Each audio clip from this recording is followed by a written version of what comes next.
Vision विकसित भारत को लेके जो आज कार्यक्रम रखा गया है, क्या है बेसिकली इसके बारे में क्या कहना है? माननीय प्रधानमंत्री जी की प्रेरणा से और माननीय मुख्यमंत्री के निर्देशन में उत्तर प्रदेश को वर्ष 2047 तक एक पूर्ण विकसित प्रदेश के रूप में स्थापित करने के लिए हमारा देश विश्व के सबसे विकसित देशों में हो और हमारा उत्तर प्रदेश देश के सबसे विकसित प्रदेशों में हो, ये हमारा संकल्प है। और इसी संकल्प के लिए जन जन का सहयोग, जन जन के सुझाव देने की प्रक्रिया चल रही है। हम एक तरह से जन भागीदारी के आधारित लोकतंत्र बना है। युवा भारत है सर, युवाओं के लिए क्या संदेश देना चाहिए? युवाओं की इसमें प्रदेश को विकसित करने में बड़ी महत्वपूर्ण भूमिका है और उनके सक्रिय सहयोग से, उनकी ऊर्जा से ही हम अपने प्रदेश को सर्वश्रेष्ठ प्रदेश बनाएंगे। उत्तर प्रदेश सरकार सुझाव मांग रही है, खासतौर से उद्योग को लेके और एजुकेशन, इसमें क्या कहेंगे आपने? देखिए, माननीय मुख्यमंत्री जी की प्रेरणा से और माननीय प्रधानमंत्री जी ने जो देश को वर्ष 2047 तक एक पूर्ण रूप से विकसित देश के रूप में स्थापित करने का जो संकल्प लिया है, उसी क्रम में माननीय मुख्यमंत्री जी के निर्देशों से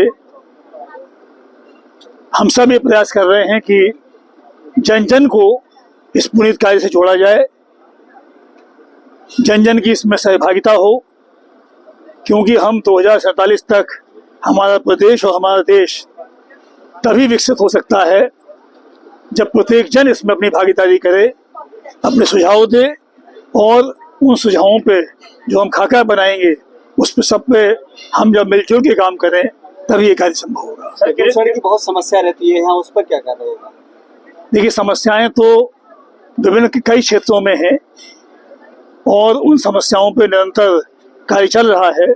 उन समस्याओं को हम कैसे दूर करें और दूर करके कैसे विकास के हम लक्ष्य को प्राप्त करें, ये हमारा एक उद्देश्य है।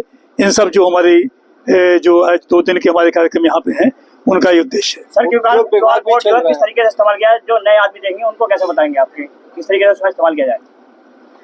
देखिए, इसका जो भी सुझाव हमारे आएंगे, पूरे प्रदेश भर के सुझाव आएंगे, विशेषज्ञों के सुझाव आएंगे, जन जन के सुझाव आएंगे, उनको सबको मिला करके प्रदेश सरकार उनको कंपाइल करेगी, संकलित करेगी और उससे जो नीतियां बनेंगी उनमें सभी में इनका समावेश किया जाएगा।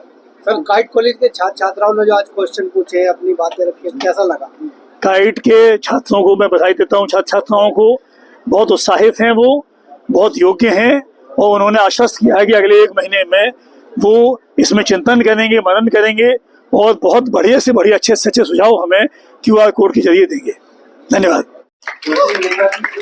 सजेशन ये था कि जैसे गुजरात में वडोदरा, सौराष्ट्र, बड़ौदा और गुजरात की अलग अलग रणजी टीम्स हैं 4-4, बट उत्तर प्रदेश में सबसे ज्यादा पॉपुलेशन है बट स्टिल खाली एक ही रणजी टीम। तो अपॉर्चुनिटीज उत्तर प्रदेश ही मेरे ख्याल ऐसा स्टेट है जो डिस्ट्रिक्ट वाइज IPL रन करता है। यदि आप देखा होगा कल या परसों ही मुख्यमंत्री जी ने मतलब काशी वर्सेस गाजियाबाद किसका था match, final match? Sir, UP T20 लिखा था।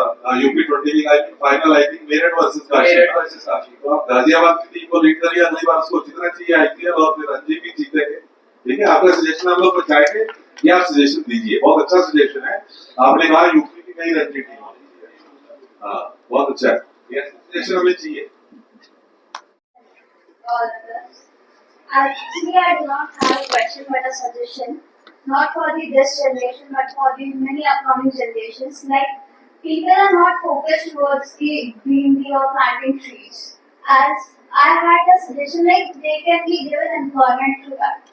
Like, especially able people who cannot do anything can be given employment, like planting trees and paid wages accordingly. As employment is also not so much, they would get an opportunity according to that. And the upcoming generations would get an environment to breathe safely and they would be free from the diseases.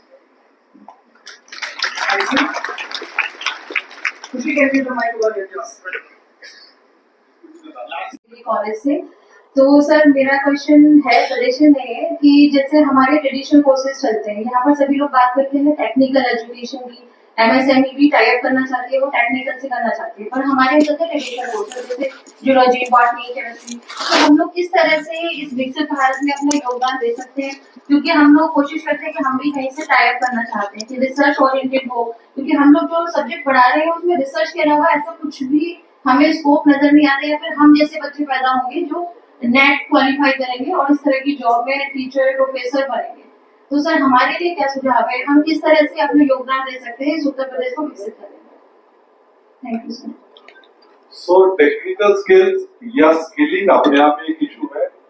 Knowledge और जो हम skilling की बात करते हैं, knowledge या technology, और उसमें बात करते हैं कि नॉलेज एक जस्ट नॉलेज करेंगे, when you apply the knowledge it becomes a technology. Skill when you start applying the knowledge it becomes a skill. So everything is knowledge.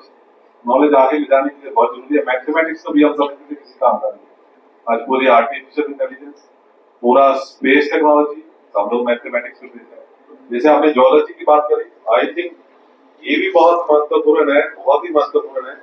हम जो है अमीबा से बन के इंसान बन गए हैं और आगे क्या बनेंगे ये भी जियोलॉजी को आंसर करना है। तो ऐसा मत कीजिए, सब सब्जेक्ट इंपॉर्टेंट है, पर आप उसमें स्पेसिफिक क्या करना चाहते हैं उसके बारे में आप बताइए।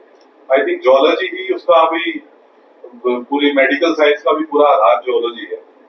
सो ऐसा नहीं है, सभी में इंपॉर्टेंट है। आप अपना सुझाव जो भी देना चाहें क्यूआर कोड के थ्रू दीजिए, मतलब अभी it is just a start today.